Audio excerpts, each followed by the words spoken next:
Well, hi everyone, and hi Stephen. We're here to just get a flavour today from Mirabeau and their own sustainability journey. And I think it's likely that this will also cover off some elements of regenerative viticulture. But I guess, Stephen, if you could introduce yourself and tell us a little bit about the Mirabeau journey on sustainability. Yeah, hi Anne. You may know this, I'm sure you do know the story, but we decided nearly 15 years ago to sell the house in London, go to the south of France to make wine. We created a brand called Mirabeau, and we are now selling in some more than 50 countries. But we started off being a negociant, so working with growers around the region to make our wines. But then in 2009, we bought our first wine estate, and which is now called Maison Mirabeau. And that really got us started on the journey of farming, clearly, and also on our journey towards regenerative farming. So when we bought the estate, we'd looked at 39 properties before we found the right one.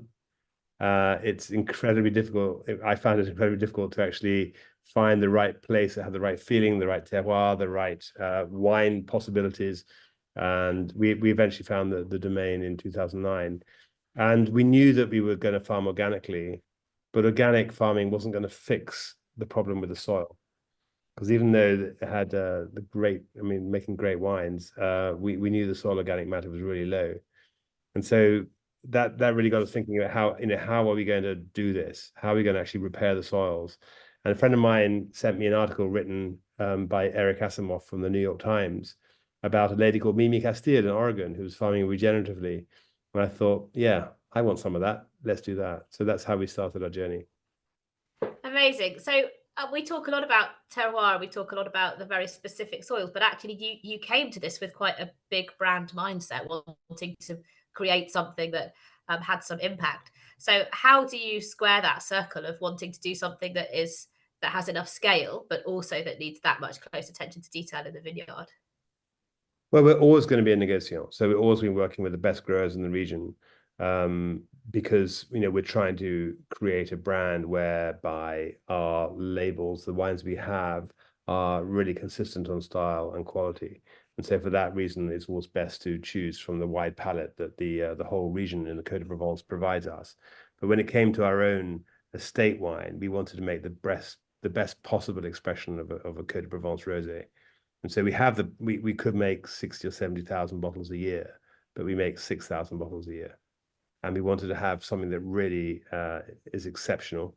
And so it's a very specific parcel-driven rosé wine. It's fermented in Asian oak barrels, and it's really a remarkable wine. But we wanted this to be something from a terroir that includes a healthy living soil, and that's what we've been focusing on. So do you think that has then proved the point in terms of the value of regenerative, and has that inspired you to move those regenerative practices out across the other viticulturists that you work with? Yes, so I'm convinced, and this is one of the things we're looking to do at the foundation. I'm convinced that regenerative farming and healthy living soils will produce healthier fruit, better fruit, and therefore better wines.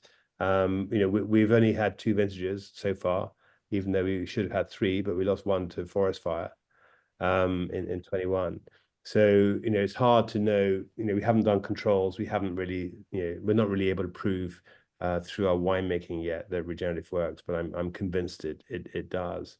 But yeah, it's a big part of what we're doing. And some of the soil analysis we've seen, some of the transformations we're seeing underground is just remarkable. So we know, we can see what's going on and we can hear what's going on above ground, but we need to look under the microscope to see what's going on below ground. Amazing. And I guess part of having this larger brand is that you get a real ability to collaborate with people across the world and to collaborate in a way that moves things forward for the planet.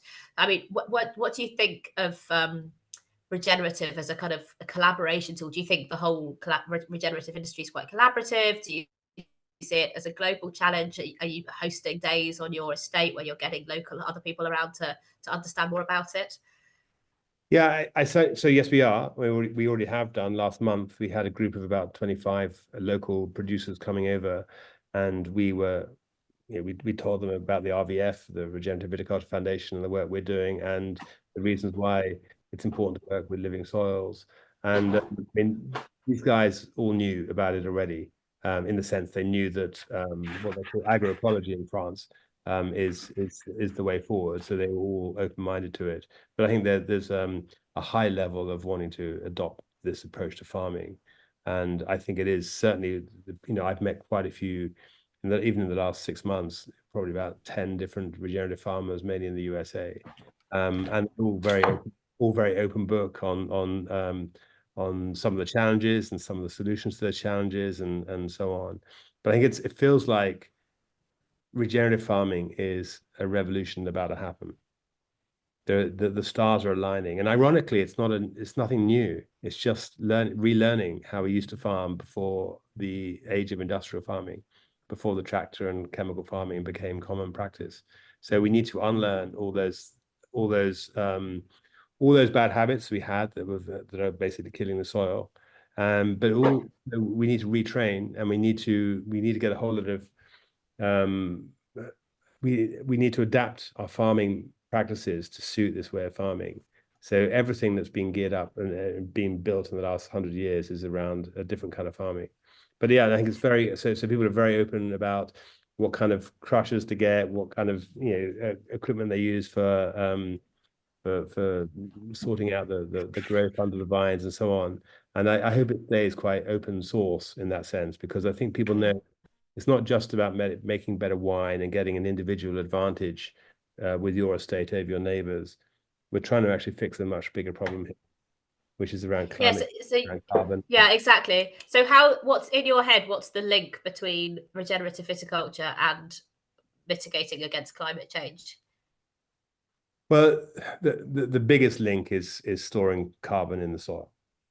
And when you understand the ability for soil to store carbon and for plants to store carbon, then you realize, oh my gosh, no longer do I want to see a beautifully manicured vineyard with beautifully plowed soils, because that's actually not only disrupting the mycorrhizal fungi and the important living stuff in the soil, but it's also releasing carbon. And I think we have a collective responsibility to keep the carbon in the ground. So what practices have you actually changed at your estate? What is it that's different from conventional farming that you're putting into practice at Mirabeau? The biggest thing is introducing cover crops and reducing ploughing. Provence is notoriously dry, and if you've read the books or seen the films Manon de Source and Jean de Florette, you understand that there's a very competitive mindset towards water. So to actually proactively go out there and introduce competition to your vines is something that is a bit of a paradigm shift to tradition, if you like, more recent tradition. But it's absolutely, I'm convinced it's the right thing to do, and I've seen examples of it in the last 5 years. So we had a huge amount of erosion because we had nothing to hold the soil in place, and we had one very gentle hill that the previous owner said, yeah, Stephen, at the end of each year, you got to go, and because the soil basically rushes down when you have the heavy rains to the bottom of the field, you need to dig it up every year and put it back at the top, because it'll just do it every year. And it seems so crazy that should be the case. And then talking to various people around permaculture and so on, there is a monoculture doesn't exist anywhere in nature. And so it's no wonder we have these problems battling against the elements, when actually the elements are doing their bit, and they always have done and they always will do. But we need to provide a different environment around the vines. And so, what about the customer? Do you think one of the great things about Mirabeau is it's from the get go, it's created amazing relationships with its customers and incredible customer demand. Do you think that there's an instinctive understanding of what regenerative viticulture means for customers, or how do you think we can start to help customers understand what it means? Oh my gosh, that's the big question. I think the customer, generally speaking, has no clue what to think about regenerative farming. For years, they've been understanding that organic farming was the best, organic food was the best, and they're hearing all sorts of words bandied around, like sustainable, like biodynamic, obviously organic. Now we have regenerative, and I think everyone's just so confused. And I think it's what I've learned about regenerative farming over the last 3 years is because I have a huge interest in it, because I have a farm. But if you are a busy mum with kids and running around the supermarket, buying the shopping for the weekend or whatever, you've got a few seconds to make a decision about product A or product B. And no, I think that people don't have time to study different farming methods. So that's why I think it's incumbent on us as producers, us as a wine industry, but most importantly, the retailers to help make those decisions for the consumer. So I'm really hoping the retailers start to, because if regenerative farming is better for the product, but in our case better for the fruit and for the wine, therefore it's better for the consumer and it's better for the planet, then this is an important confluence, and the retailer is the one who has that shelf space, and I think should make it available to these kind of products and tell the story and say this is a new way of farming that is better, like I say, better for those three elements, and this is why you should buy it. And so what do you think is the role of certification and labels and badges? Yeah, well, regenerative still feels a little bit like the Wild West in that there isn't yet a legal definition of the word regenerative, although that's happening now. In California, they're trying to formalize the word. But I think people will start using regenerative on their labels, but I think eventually, for clarity, there's going to need to be certification, so that the retailers can trust that an independent certifier has said, yes, that vineyard is farming regenerative. They should better put that regenerative logo onto that label of wine. I think it's unavoidable, although in a way it's a bit of a shame because it's so hard to certify. Regenerative is an adjective. It's not a noun. It's always moving. You never get there. It's working with nature, which always changes. So it's a little bit frustrating that we're even thinking about having to define what it means to regenerate soil and regenerate biodiversity. But I think if the retailers are going to play that role in showcasing products, be it potatoes, be it bread, be it wine, that are properly regeneratively farmed, then I don't see any other choice to follow a certification route. So at Mirabeau, are you certifying? What sort of things are you measuring? How are you helping sort of form that assessment that you can then be clear and credible with? Yes, we are certifying. We're actually, I'm partly with my RVF hat on. I'm actually doing multiple certifications because I want to see how they operate and how they differ. So we're already certified with one, and we've got two more audits coming up in July. So we're actually certifying with three different bodies this summer. Wow, that's amazing. And have you found them all really valuable? Have you learned anything from doing them?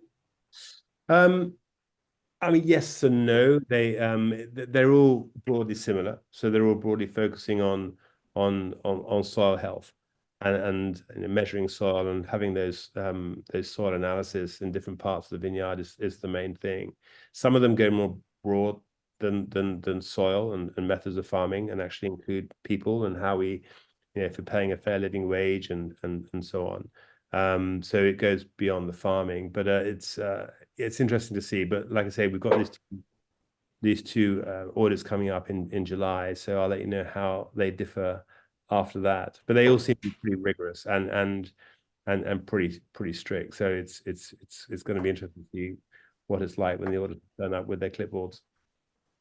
Amazing. And is regenerative just a part of the sustainability journey for Mirabeau, or do you think it's the absolute core of everything that Mirabeau is trying to achieve? It's not everything by a long way, but for me, it's something that I'm really trying to wrap my arms around, because it's not a journey just for Mirabeau. It's a journey for wine farmers around the world. There are things like bottle weights, which are in a way easier to manage because you just know you need to reduce bottle weights. But so a whole load of, I mean, it's much easier than trying to farm in a way that is beneficial to soil and beneficial to restoring biodiversity and so on, than it is to go choose lighter bottle weights. Having said that, there's a consumer reaction to lightweight bottles and to kicked back packaging that worries me. Yeah, I think for years people have assumed that a heavier bottle means a better quality wine. And even though certain people will say that a consumer doesn't care, they do.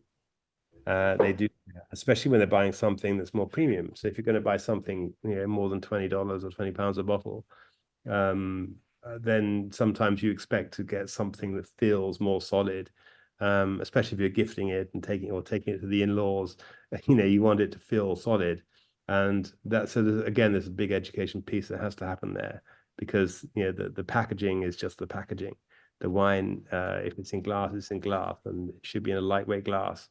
But I think so. There are tons of challenges, and I just talk about those are two things: so regenerative farming and bottle weights. But those are the two things I think are the most obvious low-hanging fruit. There's an awful lot more to be done around reducing carbon footprint and moving off grid and to solar power and so on. But those are the two things I think that every wine producer in the world should be tackling in the coming years.